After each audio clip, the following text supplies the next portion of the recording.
गुरु ब्रह्मा गुरु विष्णु गुरुदेव महेश्वर गुरु साक्षात् परम ब्रह्म तस्मै श्री गुरवे नमः। नीलाचल निवासाय नित्याय परमात्मने श्रीबलभद्र श्रीसुभद्राभ्यां श्रीजगन्नाथाय ते जय श्री कृष्ण चैतन्य प्रभु नित्यानंद श्री अद्वैता गदाधर शिवासादि गौर भक्त वृंद।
संकीर्तन की जय।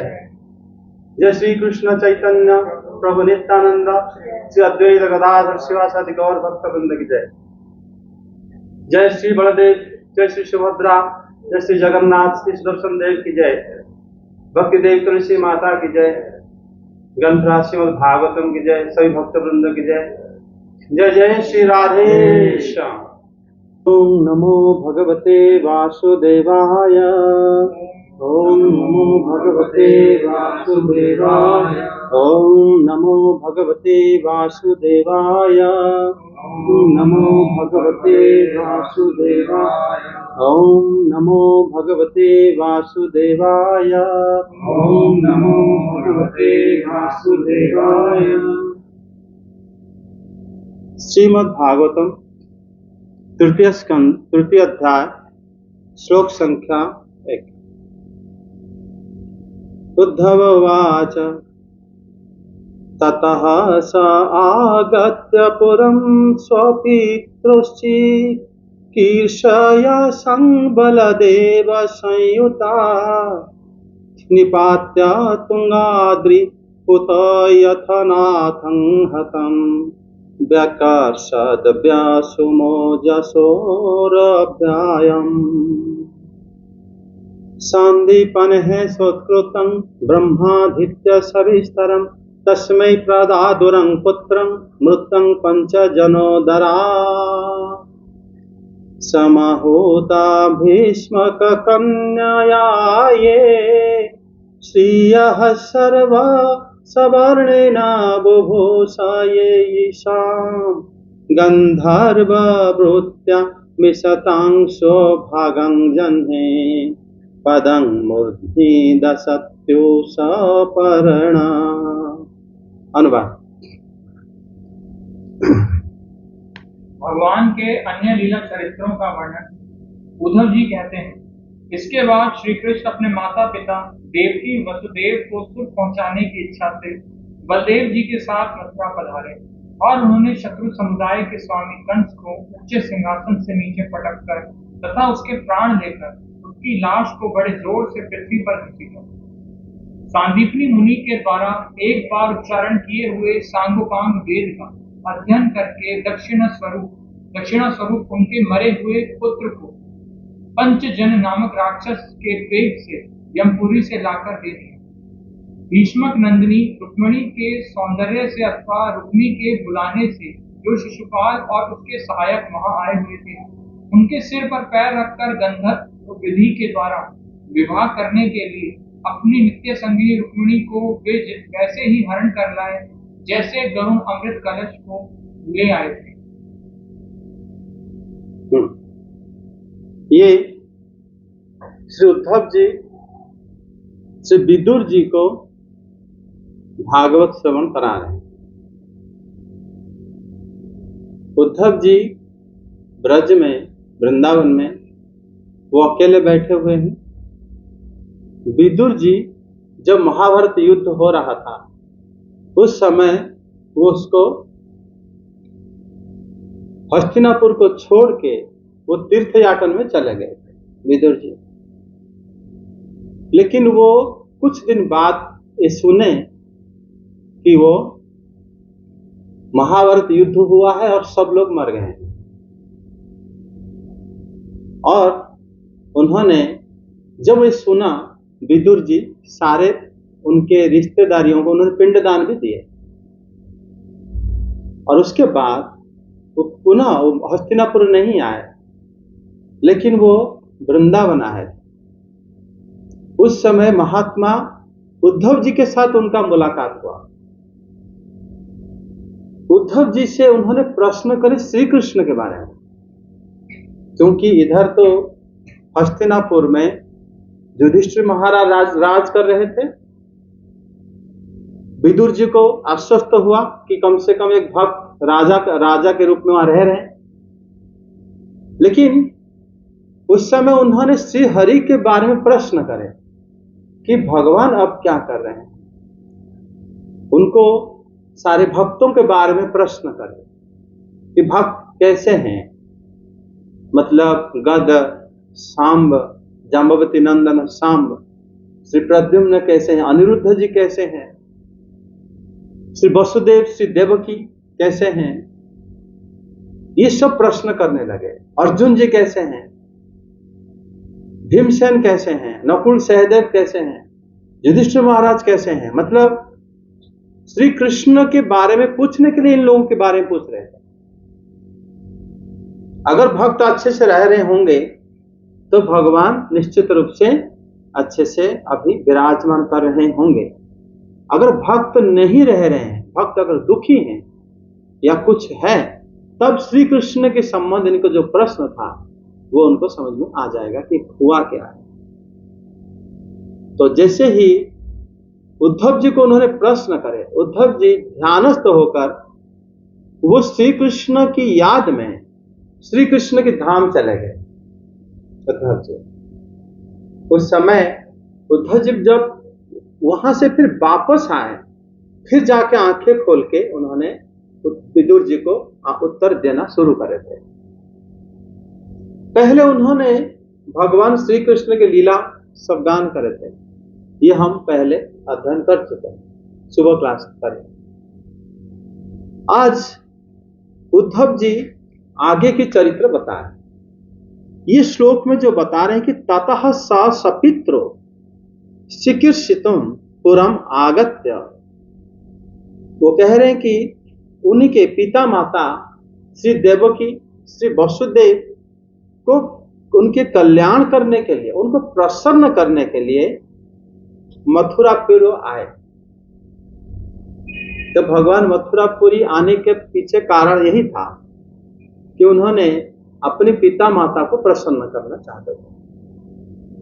उसके बाद वो बता रहे हैं कि वो कंस को क्या करे, ना तुंगात निपात्य व्यसुंघांस हतं ओजसाहा व्यार्य व्यकर्षत। उन्होंने कंस को अपने ऊपर सिंहासन में कंस बैठा था और वो गिर गया। कहां पे, ना सिंहासन से गिर के मर गया कंस। जब भगवान उनके जब प्राण हरण करे, अर्थात कंस को मुक्त कर दिए, अपनी पिता माता को प्रसन्न कर दिए, कंस को अपनी धाम पहले भेज दिए, फिर कंस की जो लाश को, उसका जो शरीर को भगवान खींचे, कहां पर, वो जो चारों तरफ जो लोग बैठे हुए थे, जब कंस मर गया तो उसको हाथ से खींचने लगे ताकि सब लोग को विश्वास हो जाएगा कि वो खत्म हो चुका है। कंस डरे हुए थे सब लोग, और श्री भगवान कंस के कल्याण करें, और कंस का मतलब उद्धार हो गया और अपनी पिता माता का भी उद्धार हो गया, और जितने लोग वहां पर बैठे हुए थे सबका भी भगवान का दर्शन भी हुआ, एक दुष्ट आदमी से उनको छुटकारा भी मिला। ये सारे कार्य भगवान करे, और ये बात श्री उद्धव जी एक ही श्लोक में बता दी। आगे बता रहे हैं कि संदीपन है सकृत प्रोक्तम ब्रह्म सविस्तर मधित्य। एक बार संदीपनी मुनि से एक बार सुने और उनको वो सीख गए। भगवान पढ़ने के लिए गए थे, पढ़ने के लिए जब गए थे, वो टीचर बुक खोल के ग्रंथ को एक एक बार पढ़ लिए। समाहृता भीष्मक कन्याया ए श्री, जो एक एक बार पढ़े श्री कृष्ण समझ गए, बोले गुरुदेव हो गया पूरा। जो जो एक एक बार पढ़ दिए, गुरु समझे नहीं समझे से उस बारे में कुछ पता नहीं है, लेकिन जो शिष्य ऐसे थे श्री कृष्ण और श्री बलराम दोनों सीख गए सारे विद्या। दुनिया में उसी समय जितना भी विद्या मौजूद अभी भी है, वो सब श्री बलराम श्री कृष्ण सीख गए। वो ऐसे पढ़ने गए थे। वो कह रहे हैं कि संदीपनी मुनि जो है असकृत प्रोक्तम ब्रह्म, जब उन्होंने एक बार संदीपनी मुनि बता दिए तो भगवान श्री कृष्ण एक बार सुन के पढ़ लिए। इसी में भगवान श्री कृष्ण संदीपनी मुनि को प्रसिद्ध कर दिए। इनको तो सब आता था, लेकिन वो तो बहाना है कि वो अपने गुरु या हमारे टीचर है। भगवान खुद चॉइस करे थे उनके टीचर। श्री बलराम और श्री कृष्ण अपने टीचर को खुद चुने थे। वो पहले तो जब मथुरापुरी में वो बोले कि हम दोनों भाई हम अलग व्रत में रहेंगे, अभी छुप के रहे। और वहां पर बहुत सारे साधु जा रहे थे, उनके साथ वो निकल गए। वो घर वालों को पता भी नहीं चला कहां गए दोनों। वो बिना परिचय के, बिना पहचान बताए वो पढ़ने के लिए गए थे।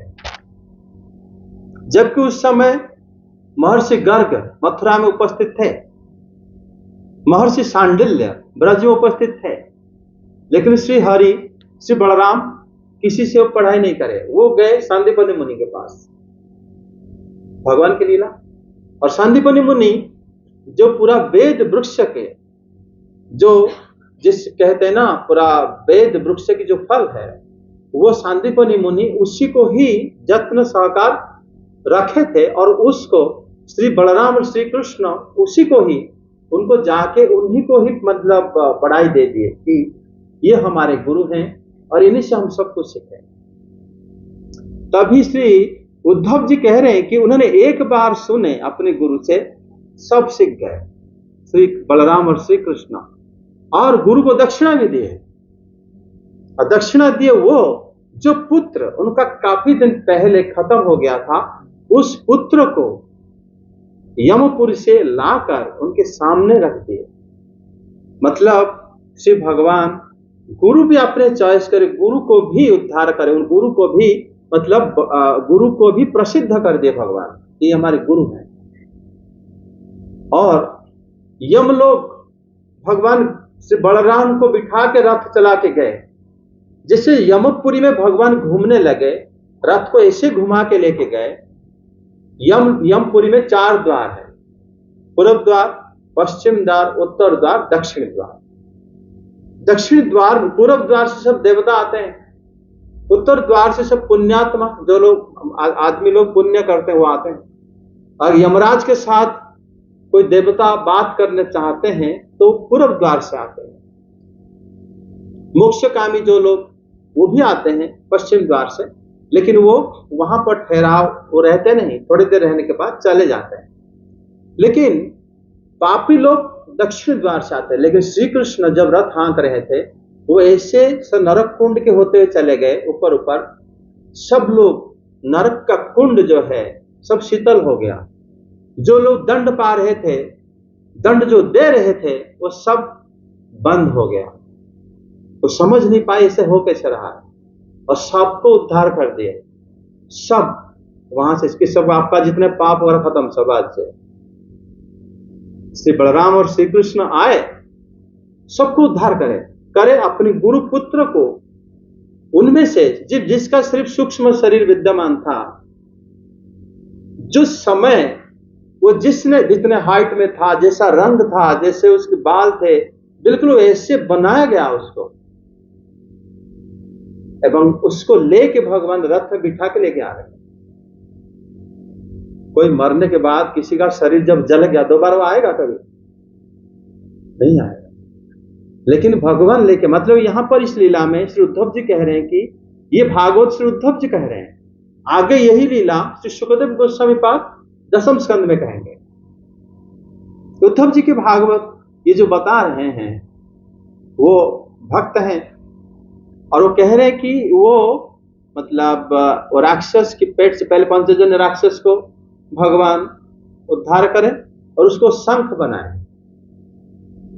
फिर अपने पुत्र, जो गुरु पुत्र को लेकर आए यमलोक से, यमपुरी में सारे पापियों को उद्धार करे, पंचजन्य शंख लाए, राक्षस को उद्धार करे। फिर गुरुदेव को प्रसिद्ध दिए कि ये मेरे गुरु हैं। जब गुरु की पत्नी बोले कि हमारा जो मरा हुआ पुत्र को इनको मांगो, ये ईश्वर हैं। कल बहुत साधु सन्यासी आए थे, कह रहे थे भगवान हैं, इन्होंने कंस को मारा है, इन्होंने मतलब बकासुर, पूतना, सब उनके खानदान सबको इन्होंने ही उद्धार कराया है, इनको बोलो कि हमारे पुत्र को दे दे। संदीपनि मुनि बोले ऐसे कैसे मैं बोलूं? तब गुरु माता को बात जब श्री बलराम जाने, श्री कृष्ण बोले कि गुरुदेव आपने हमें जो शिक्षा दिए हैं हम उसी विद्या के बल पर आपके पुत्र को ले आएंगे, आप चिंता मत करो। तो भगवान इस तरह शिष्य हैं, जब मतलब वो गुरु के इतने प्रसिद्ध दिए थे वो, तभी यहां पर श्री उद्धव जी कह रहे हैं कि सांदीपनि मुनिश्री को उन्होंने प्रसिद्धि प्रदान तो करे, उन्होंने सारे एक बार सुन के सारे वेद, उसका संग पांग सब कुछ ग्रहण मतलब पारंगम हो गए, दक्षिणा के रूप में उनके मरे हुए पुत्र को दिए। इस प्रकार श्री भगवान लीला करें। इनको बोले विदुर जी को। विदुर जी का प्रश्न क्या था कि भक्त लोग कैसे रह रहे हैं, और श्री उद्धव जी श्री कृष्ण को याद कर रहे हैं, और श्री कृष्ण को वो कृष्ण को बोलने के लिए ये सब बातें बोल रहे हैं, अपने भक्तों को कि दशा बताने के लिए ये बड़ी बातें बता रहे हैं। वो अपनी दशा भी बता रहे हैं। अगर आप श्री कृष्ण के बारे में प्रश्न कर रहे हो और वो श्री कृष्ण की वो बातें कह रहे हैं जो भगवान लीला कर चुके हैं। विदुर जी ये समझ बड़े आश्चर्य हो गए थे कि उद्धव जी भगवत प्रेम का एक मूर्ति और ये क्या क्या बोल रहे हैं। तभी उद्धव जी आगे कह रहे हैं कि भीष्म को कन्या समहुता श्रिय सवर्णेन गंधर्व वृत्त्या बहुशया। भीष्म का कन्या रुक्मिणी, भीष्म का उनके पिताजी का नाम है, पुत्री रुक्मिणी, उन्होंने श्री कृष्ण को बुलाया, उन्होंने प्रेम पत्र दिए भगवान को, एक पत्र लिखे थे और एक ब्राह्मण के हाथ में पत्र श्री कृष्ण को दिए थे। वो पत्र में लिखे थे कि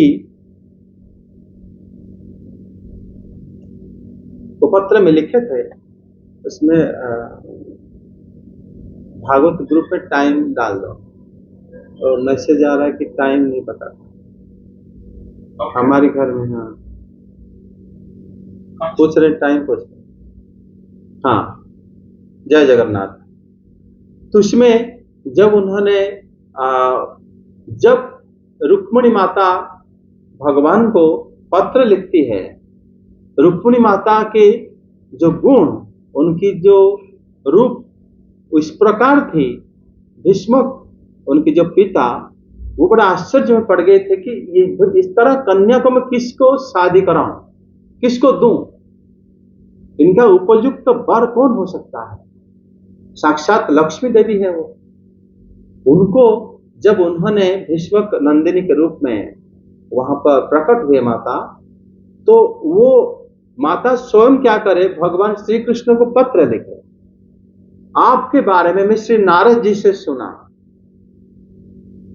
उन्होंने रेफरेंस भी दिया, मैं किससे सुना है, और कहेंगे मैं उनसे सुना, मैं श्री नारद से सुना है आपके बारे में। माता पत्र में लिख रही है, जब से सुना है आप मेरे तन मन सब में बैठे हुए, और मैं आपके अलावा और किसी को मैं पति रूप में वरण नहीं कर सकती। भगवान श्री कृष्ण को जब ये पत्र तो डिटेल हम 10वें स्कंद में करेंगे, जब पत्र लेके ब्राह्मण गए और भगवान श्री कृष्ण को पत्र दिए, भगवान श्री कृष्ण बोले कि मेरा जो दशा है वैसे ही है, मैं भी रुक्मिणी देवी को सोचकर मैं सो नहीं पा रहा हूं, वो मुझे याद आ रही है। भगवान ये अपने भाव प्रकट करे, उससे मतलब ये जो भाव प्रकट करे ब्राह्मण देवता को क्यों बोले, ये बात तो इनको बोलना चाहिए था, जिसको आप चाहते हो, जिसको प्यार करते हो उस लड़की को बोल दो। लेकिन जो मीडिएटर जो पत्र लेके आया था, भगवान ने उसको बोले। मतलब ब्राह्मण देवता वो जानते थे कि मैं जो पत्र लेके आया हूं वो ऐसा नहीं है कि मैं रुक्मिणी देवी का एक तरफा दूत वाहक हूं। वास्तव में जहां लेके मैं आया हूं वो भी देवी रुक्मिणी को उसी प्रकार चाहते हैं जैसे देवी रुक्मिणी उनको चाहती है। तो भगवान इस जगह में बता रहे हैं उद्धव जी कि वो अपनी पति के रूप में है, भगवान को वरण करें और भगवान उनके पास आए। वो नित्य लीला की संगिनी है, माता रुक्मिणी भगवान की नित्य संगिनी है। उनके साथ विवाह करने के लिए भगवान आए, गांधर्व रीति से विवाह करें। लेकिन उसी समय क्या हुआ, शिशुपाल अन्य राजा वो सब आए थे। शिशुपाल के साथ उनके सगाई वगैरह करने के लिए उनके घर वाले भी राजी हुए थे, उनके भाई वो भी आए हुए थे और सब लोग उनके साथ सैन्य सामंत सब आए हुए हैं। श्री भगवान रुक्मिणी देवी को गए और देवी मंदिर में जब पूजा करने आई तो वहां से हरण करे और गांधर्व रीति से विवाह करे। ये बात उद्धव जी बता रहे हैं। माता रुक्मिणी केवल श्री कृष्ण को ही बुलाया था और किसी को नहीं, किंतु सारे राजा वहां पर आए थे। क्यों? भगवान तो अकेले शादी कर सकते थे, इतने सारे राजा, इतने सारे सैन्य सामंत क्यों आए थे? क्योंकि माता रुक्मिणी की आकर्षक को भगवान प्रसिद्ध दिए कि जो जिससे मैं विवाह करने जा रहा हूं वो कोई ऑर्डिनरी नहीं है, वो प्रसिद्ध है, इसलिए उनको बहुत लोग चाहने वाले हैं। लेकिन वो मुझे चाहती है, मैं भी उनको चाहता हूं। भगवान ये सिद्ध करे और उनको हरण करके लेके आए। फिर लाकर जब लाए, फिर युद्ध वगैरह हुआ था। श्री बलराम भी वहां पर भगवान आ गए थे और इस प्रकार वो बड़ा विचित्र लीला। और भगवान का हर एक लीला जब करते हैं वो असुरों को भी उद्धार करे, वहां पे वो विवाह भी करे, ब्राह्मण देवता को भगवान की तत्व अवगत कराए। मतलब ऐसे सारे लीला भगवान एक साथ करते हैं। उद्धव जी उसी बात को कह रहे हैं कि मैं किसके बारे में आपको बता रहा हूं, वो कैसे भक्त लोग अभी रह रहे हैं, मैं कैसे हूं और वहां के भक्त कैसे हैं। आप जैसे प्रश्न करे हो जो विदुर जी, उनको उत्तर देने के लिए सब कुछ बता रहे हैं। ककुतो अविद्वामसो नसोदमित्वा सोयं वरे नाग्न जिति मुबाह तद्घ्नमानानपि गृध्यतो अज्ञानजसेघ्ने अक्षतः सत्रभृतः स्वशास्त्रैः प्रियं प्रभुर्ग्राम्य इव प्रियया बीतित्युरार्च तद्युतरुं यदर्थे व्रज्यात् द्रव्यतं सगणो रुषा अन्धः क्रीडा मुर्गनुनमयं बधो नाम। अनुवाद।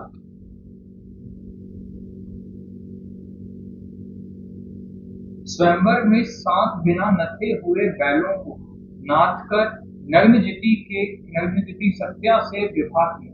इस प्रकार मान भंग हो जाने पर मूर्ख राजाओं ने शस्त्र उठाकर राजकुमारी को छीनना चाहा। तब भगवान श्री कृष्ण ने स्वयं बिना घायल हुए और अपने शस्त्रों से उन्हें मार डाला। भगवान विषय पुरुषों की सी लीला करते हुए अपनी प्राण प्रिया सत्यभामा को प्रसन्न करने की इच्छा से उनके लिए स्वर्ग से कल्प वृक्ष उखाड़ लाए।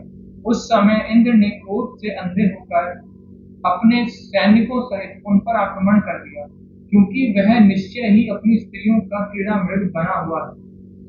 यहाँ पर देखो, भगवान जब माता रुक्मिणी को भगवान लेके आए, जैसे गरुड़ अमृत कलश को उठाया था, उसी प्रकार भगवान माता रुक्मिणी को ले आए। मतलब यहाँ पर श्री उद्धव जी मतलब माता रुक्मिणी देवी को उन्होंने अमृत के समान उन्होंने तुलना करा है। और वो क्योंकि सबसे श्रेष्ठ है, मणि स्वरूप है और वो श्री भगवान के ही योग्य है। फिर श्री उद्धव जी कह रहे हैं कि बिना नथे हुए सांड 7 थे। 7 सांड जो है उनके नथे नहीं लगा है, बड़े दुर्दश थे। और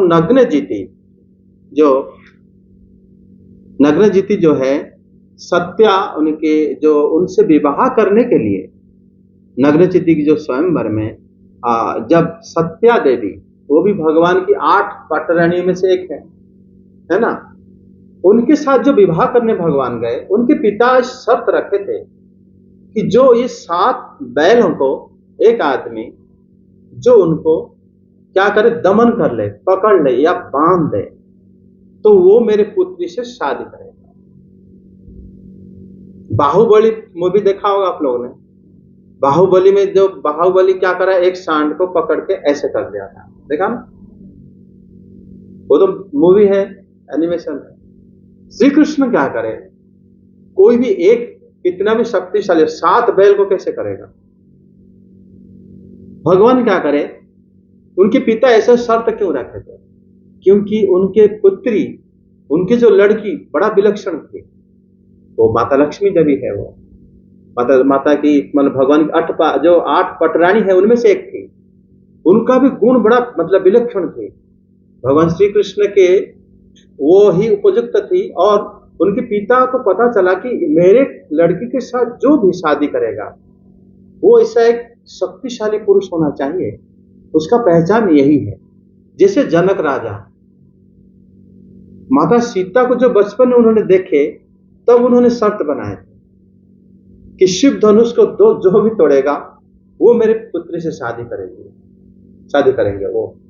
उसी प्रकार जो ये थे सत्या के पिताजी, वो भी वही करे थे।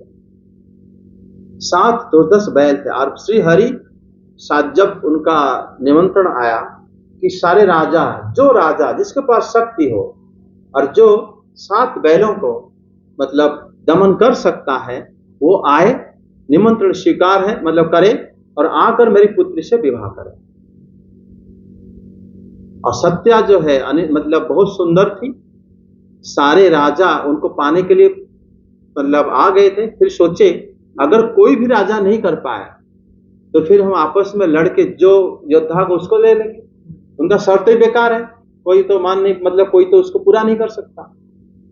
भगवान से आए, श्री कृष्ण क्या करे, अपने को 7 रूप में विवाह करके फिर वो सारे बैल को अकेले ही भगवान क्या करे बांध दिए थे।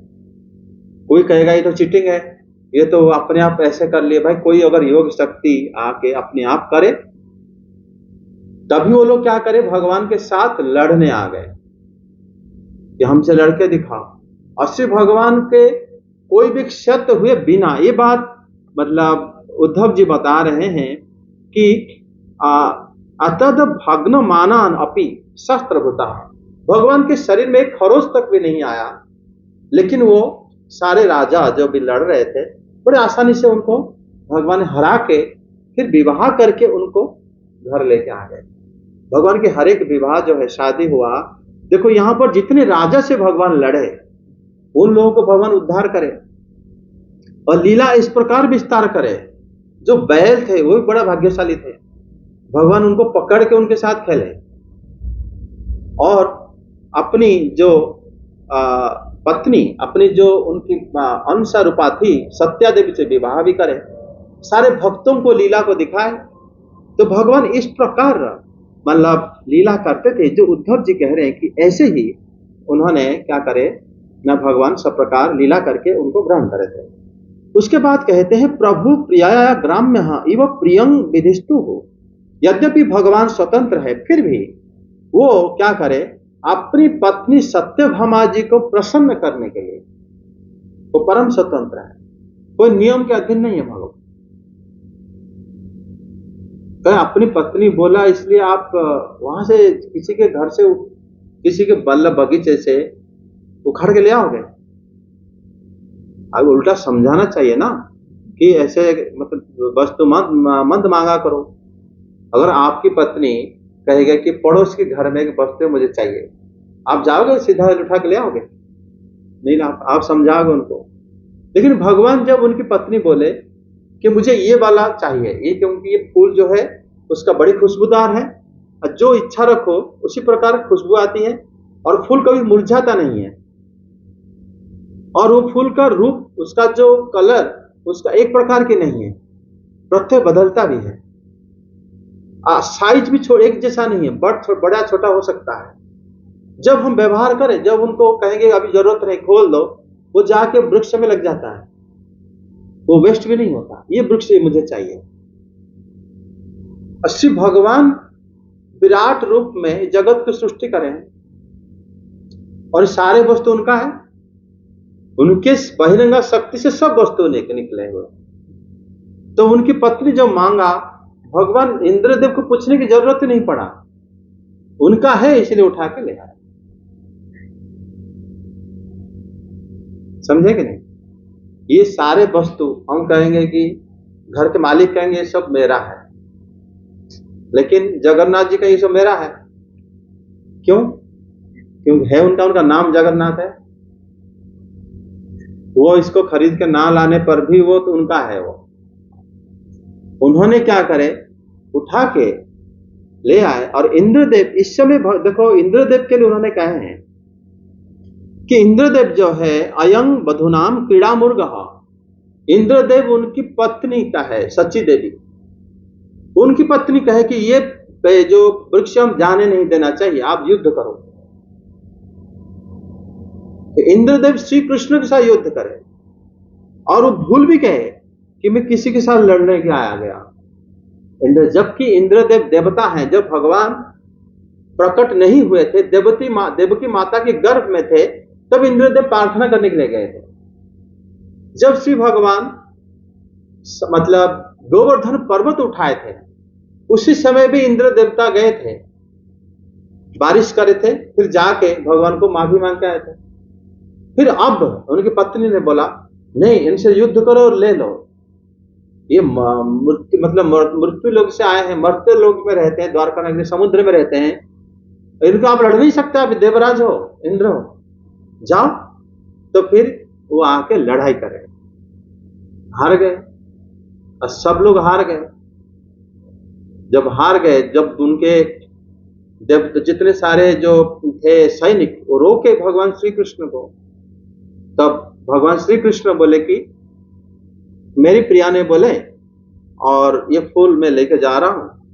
बोले नहीं, देवराज इंद्र तो वो तो देवराज हैं और सबके राजा है, उनके बिना आप कैसे ले लोगे? तो भगवान बताए कि जिस वक्षस्थल पे वो अपनी पत्नी को आलिंगन करता है, उसी वक्षस्थल पे मैं गदा में प्रहार करके तोड़ दूंगा, भगवान ने बोले उनको। तो देवराज इंद्र आए, लड़े, हार गए, भगवान लेके आ गए उनको, लाके फिर द्वारका नगरी में रखे। भगवान का लीला बड़ा अद्भुत है। देवराज इंद्र के ऊपर कृपा करे तो पारिजात पुष्प जो है, भगवान रघुनाथ की जब भगवान श्री राम के रूप में अवतार हुए, उसी समय पारिजात पुष्प में देवराज इंद्र के भगवान के स्वागत मात्र करे थे। लेकिन पारिजात पुष्प और उन सुधर्मा सभा जब भगवान श्री कृष्ण के रूप में आए, वो सबको पवित्र कर दिए थे, क्योंकि वो आके द्वारका नगरी में लगा और देवी सत्यभामा श्री कृष्ण की सेवा के लिए जैसे मन में कल्पना करती थी, पारिजात पुष्प वही प्रकार के पुष्प उनको देती थी, तो भगवान को आराधना करते थे। उसी में भगवान ने देवराज इंद्र को कृपा करे, स्वर्ग के ऊपर कृपा करे। एवं क्योंकि स्वर्ग जो लोक है वो है तो भौतिक लोक, उस स्वर्ग जब पुण्य समाप्ति हो जाता है, सब लोग फिर आके मर्त्य लोक में दुख में रहते हैं। भगवान उनको भी इस प्रकार भगवान लीला करे थे। और उद्धव जी कह रहे हैं कि अपनी विशाल शरीर, श्लोक 6 और 7 अनुवाद पढ़ लो।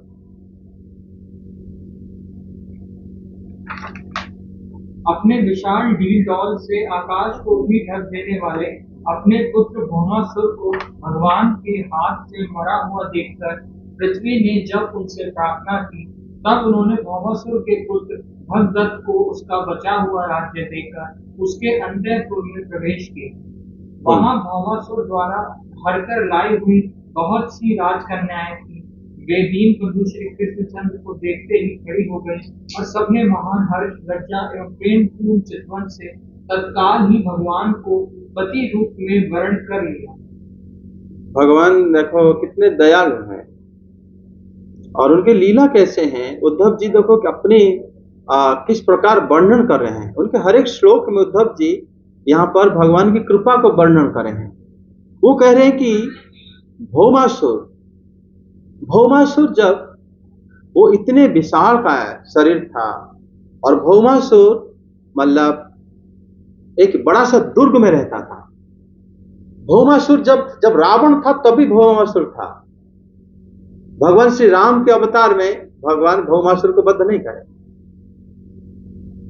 जब पिछले जो राजा सब रहते थे, जब मतलब हिरण्यकश्यप था तब भी भौमासुर था, क्योंकि भौमासुर बराह अवतार के समय में वो प्रकट हुई थी और प्रकट हुआ था, और वो धरती माता के पुत्र था।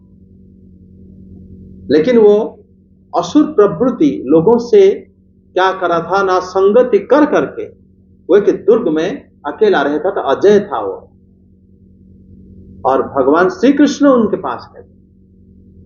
भौमासुर जब इस प्रकार रहता था, भगवान मतलब उन्होंने अदिति माता की कुंडल भी ले लिया था, तो भगवान गए थे लेने के लिए।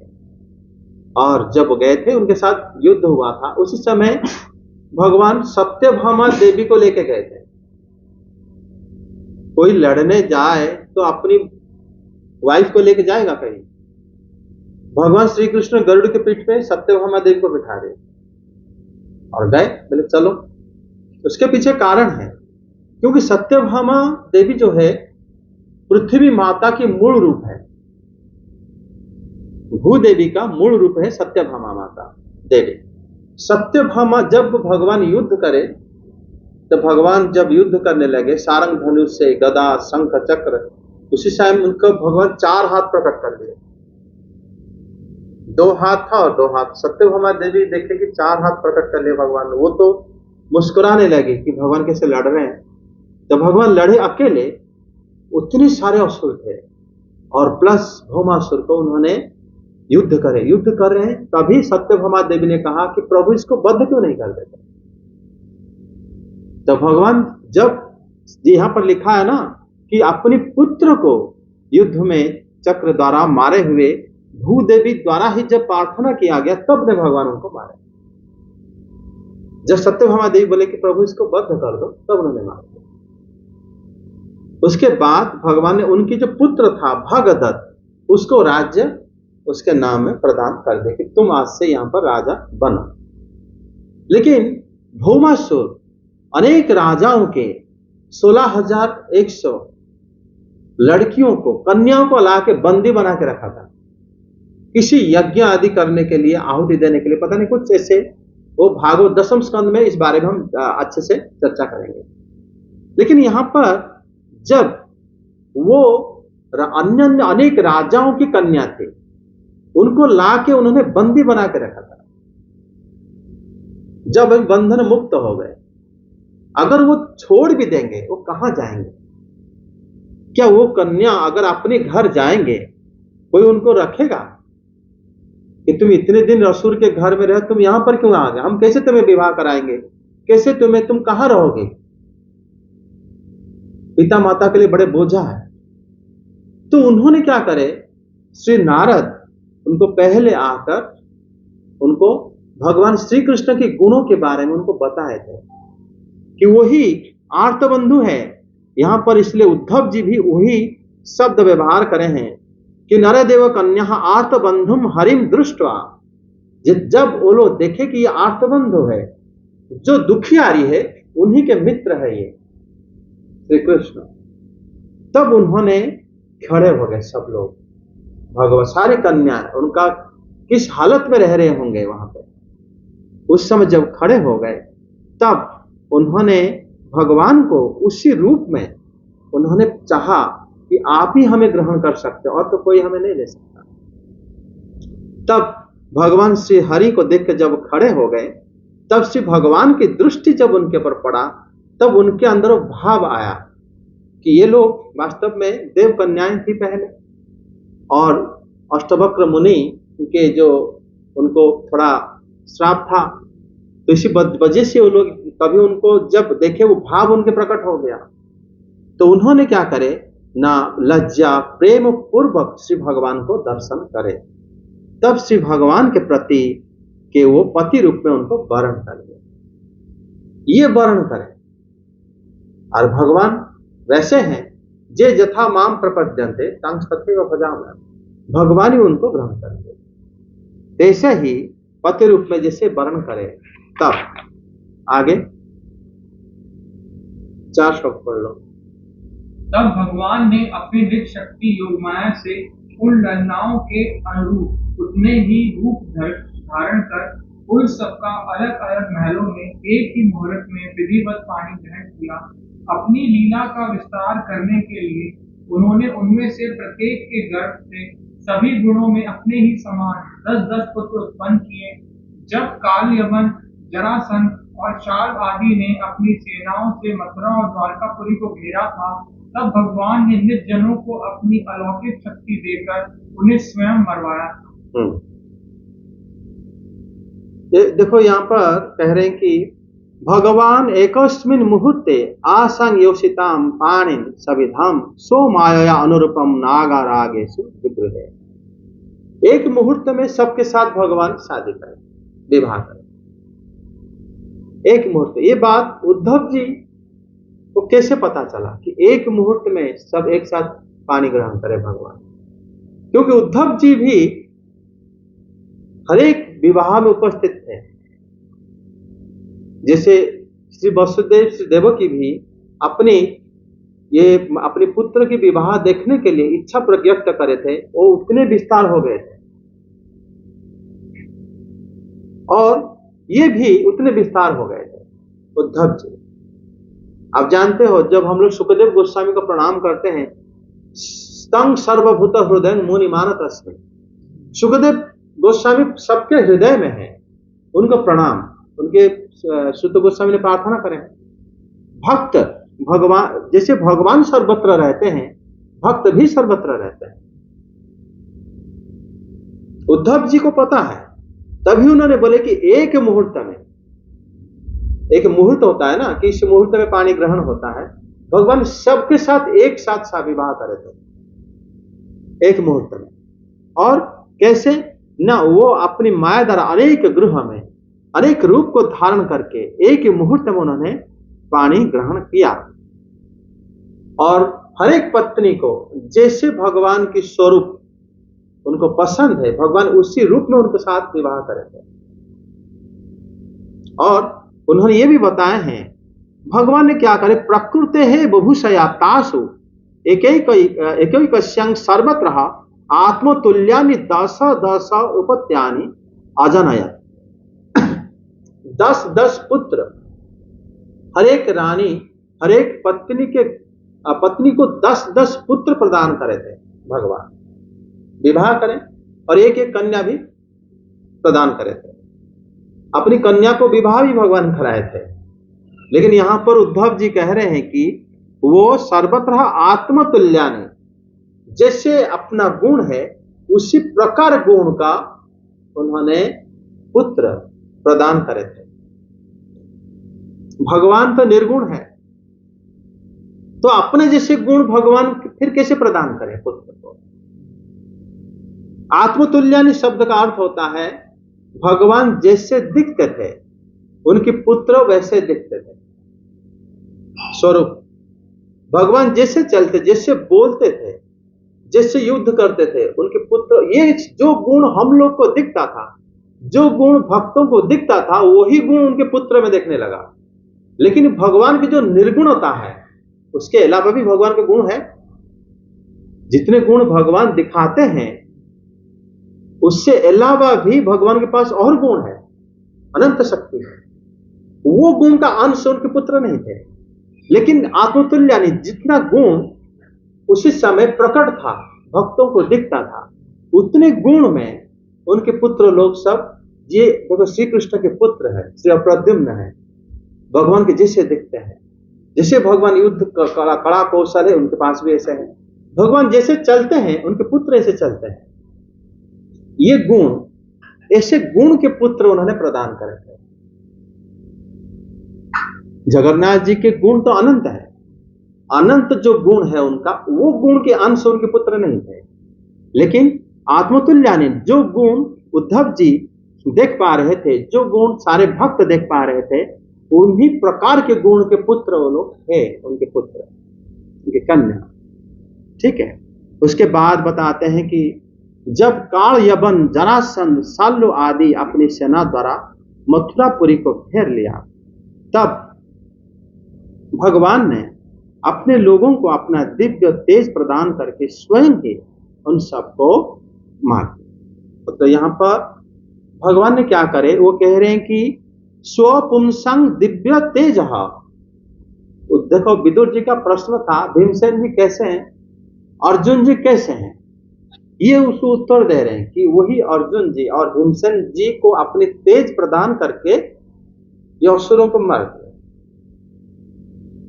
मतलब जो भी कुछ लीला हो रहा है सब श्री कृष्ण करा रहे हैं।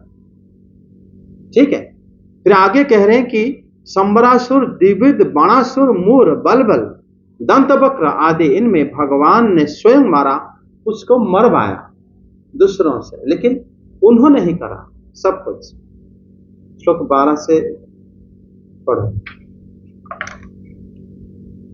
15। शंबर, द्विविध, बाणासुर, मूर, बलबल तथा दंतवक्र आदि अन्य योद्धाओं में से भी किसी को उन्होंने स्वयं मारा था और किसी को दूसरों से मरवाया। इसके बाद उन्होंने आपके भाई धृतराष्ट्र और पांडु के पुत्रों का पक्ष लेकर आए हुए राजाओं का भी संहार किया, जिनके सेना सहित कुरुक्षेत्र में पहुंचने पर पृथ्वी डगमगाने लगी थी। कर्ण, दुशासन और शकुनी की खोटी सलाह से जिसकी आयु और श्री दोनों नष्ट हो चुकी थी, तथा भीमसेन की गदा से जिसकी जान टूट चुकी थी, उस दुर्योधन को अपने साथियों के सहित पृथ्वी पर पड़ा देखकर भी उन्हें प्रसन्नता न हुई। यहाँ पर देखो श्री भगवान की लीला देखो, विद्धव जी बता रहे हैं कि उन्होंने धृतराष्ट्र और पांडु के जो पुत्र महाभारत युद्ध करे थे, युद्ध में श्री भगवान उपस्थित थे, प्रत्यक्ष श्री अर्जुन के सारथी के रूप में। जो सेना आए थे, पृथ्वी हिलता था, इतने भारी भरकम थे वो लोग। यहां तक भीमसेन जब भी घूमते बड़े जोर से चलते थे, धरती हिलती थी। तो वो लोग आए थे, सब प्रबल थे, लेकिन वो आपस में भगवान ने उनको मारे। उनका जो ताकत था वो सब कोई काम का नहीं है, उनका जो भी था भगवान ने, लेकिन उन सबको मार के भार हल्का करे पृथ्वी का, वो बताया। फिर कह रहे हैं कि कर्ण, दुशासन, शकुनी की निंदित सलाह के कारण उनकी आयु तो पहले समाप्त हो गया था। भीमसेन की गदा प्रहार से वो उनके जांग टूट गए, लेकिन श्री भगवान ये सब के कारण थे। लेकिन उन जब देखे कि वो प्रसन्न लाभ नहीं करे, कि देखो वो टूटा हुए जांग में पड़े हैं, कौन, धरती पर दुर्योधन। क्यों श्री भगवान जो है जनार्दन हैं, और उन्होंने जब पृथ्वी पर पड़ा हुआ था और ऐसे पापी दुर्योधन को भगवान देखकर संतोष नहीं हुए। और जो श्री भगवान भगवान की संतोष क्या होता है, भगवान जो है अपनी भक्तों को देख के संतोष होते हैं। और जब मतलब किसी भी प्रकार का जैसे ही व्यतिक्रम होता है, भक्तों को जो दुख ही देता है, दुख करता है, तो भगवान उसी समय असंतोष होते हैं। यद्यपि भगवान सबके लिए समभाव है, तो समभाव होने के कारण ही दुखी होता है, असंतोष होता है। आगे 14 से 19 हाँ, भगवान सम होने की वजह से ही दुखी हो जाते हैं। जब किसी को प्रति, उनके भक्तों के प्रति अगर मान लो कोई कष्ट प्रदान करे, दुर्योधन क्या करे थे ना, द्रौपदी देवी के पुत्रों को हत्या कर दिए थे, 5 पुत्रों को। दुर्योधन जो मतलब पूरा जीवन भर ही इनके पांडवों के पीछे पड़ा हुआ था। तो भगवान उनको देखे कि जब पड़ा था, उस टाइम भगवान उनके ऊपर देख के प्रसन्न नहीं हुए, क्योंकि उन्होंने उन्होंने भगवान श्री कृष्ण को दर्शन भी करे, दर्शन करके उन्होंने अपने शरीर छोड़ा। कौन? दुर्योधन।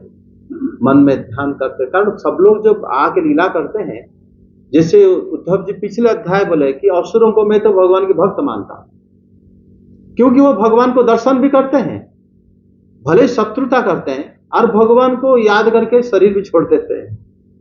और जो गति मतलब योगी ऋषियों को नहीं मिलता, वो इन असुरों को मिल जाता है।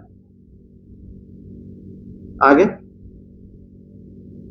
संभाव नहीं, जो समभाव है, जैसे आप जानते हो बारिश समान भाव से बरसता है, और वो समान भाव से बरसता है, इसीलिए जो ऊंचाई जगहों को पानी ठहरता नहीं।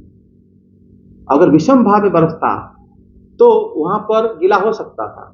जो गड्ढा है वहां पानी भर जाता है, क्योंकि समभाव में बरसने के कारण ऐसे होता है। नहीं, वो तो पात्र के ऊपर निर्भर करता है। हाँ। भगवान के दुखी हो।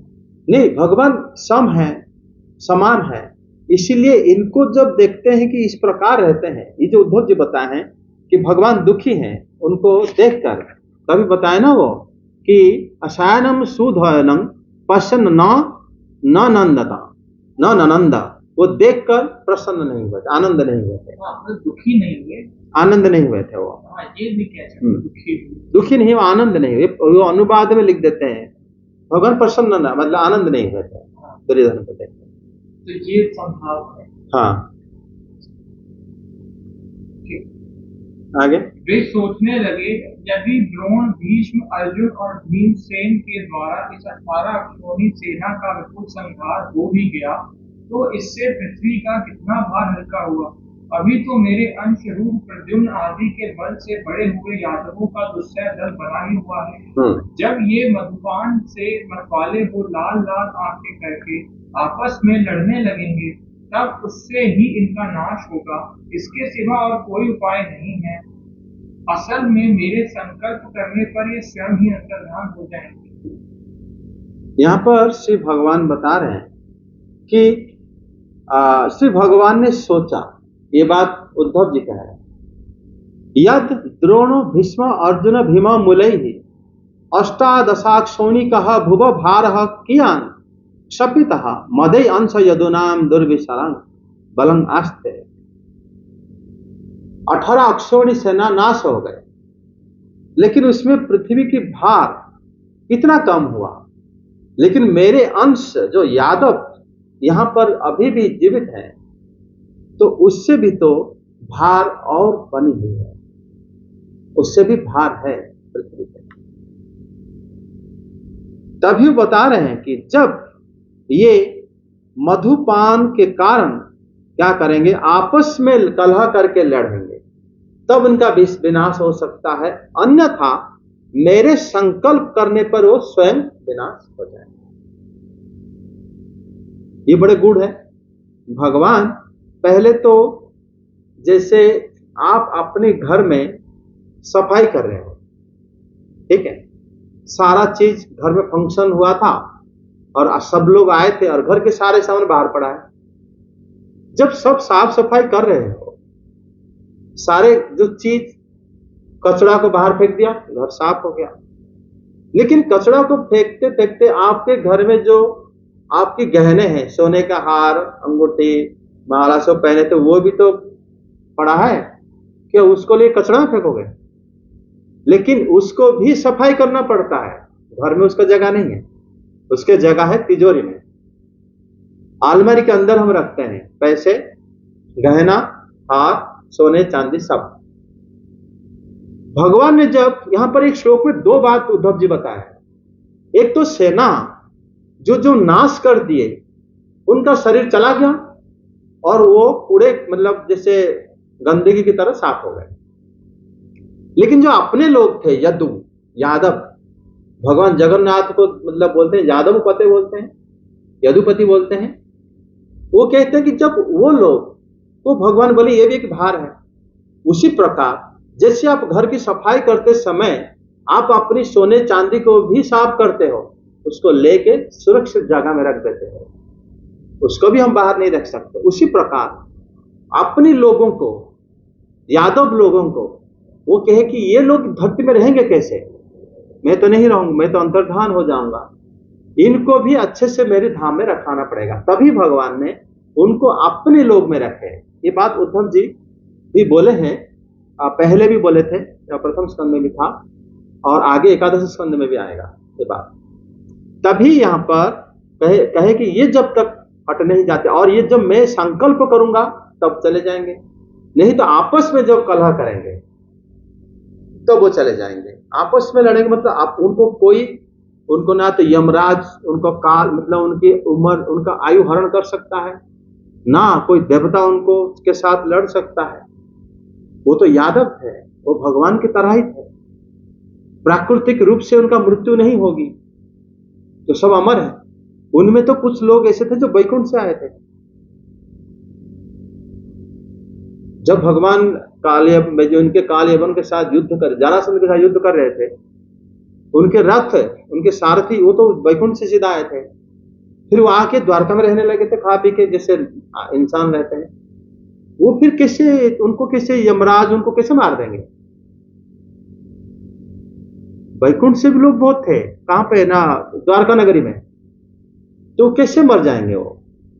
इसीलिए श्री भगवान लीला को किस प्रकार लीला को बंद करेंगे, इसलिए भगवान यहां पर जो सोचे ये बात उद्धव जी कह रहे हैं। उद्धव जी स्वयं प्रार्थना करते श्री भगवान को कि प्रभु मुझे भी यादव की तरह आपकी सेवा करने की अनुमति दीजिए। उसी समय अजीब गोस्वामीपाद व्याख्या कर रहे थे कि उद्धव देख रहे थे कि यादव भगवान की सेवा कर रहे हैं, लेकिन वो द्वारका को ये प्रवेश नहीं कर सकते। जैसे मीराबाई द्वारका नगरी में अंतर्धान हो गई, कहां गई वो?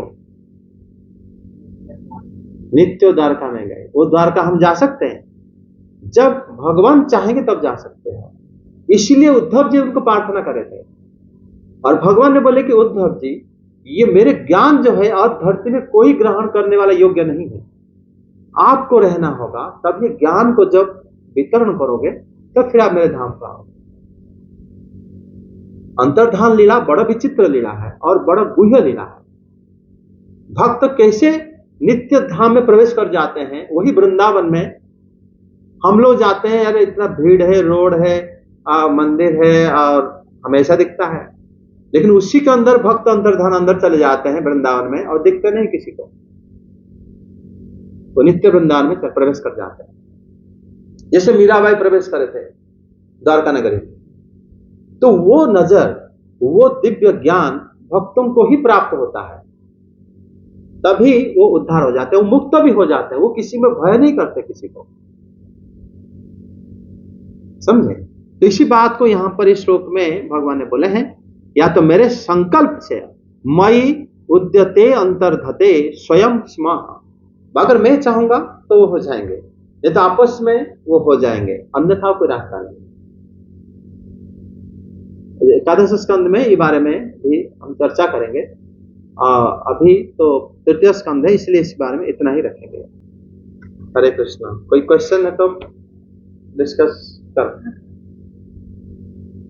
मुझे खामोश है, जब से था ये तो रावण काल में जो, हाँ तब से था,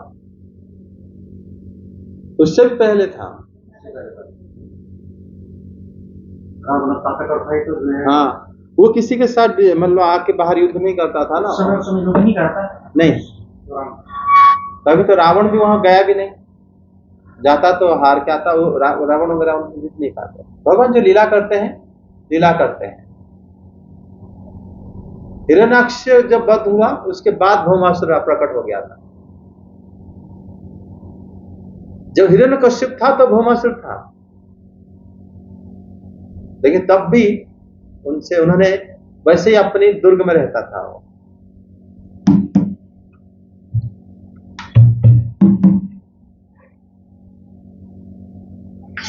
ठीक है। श्री कृष्ण गोविंद हरे मुरारे, हे नाथ नारायण वासुदेव। कृष्ण गोविंद हरे मुरारे, हे नाथ नारायण वासुदेव। कृष्ण गोविंद हरे मुरारे, हे नाथ नारायण वासुदेव।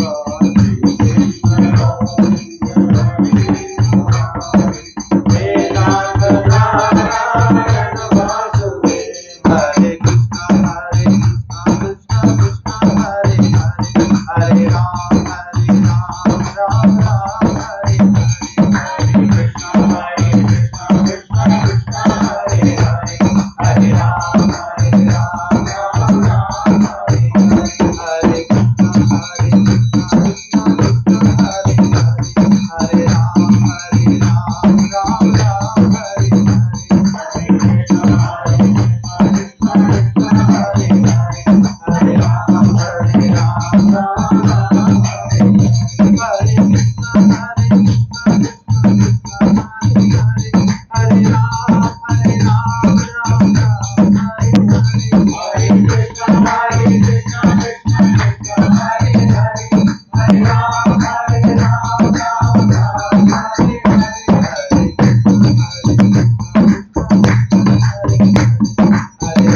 जय हरिनाम संकीर्तन की जय।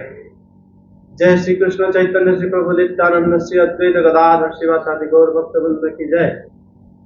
जय श्री बलदेव जय श्री सुभद्रा श्री जगन्नाथ श्री सुदर्शन देव की जय। भक्तिदेव तुलसी माता की जय। दर्शन भावतन की जय। वृंदावन धाम की जय। श्री भक्त वृंद की जय। श्रीधर जी की जय। जय श्री विदुर जी की जय। जय जय श्री राधे श्याम।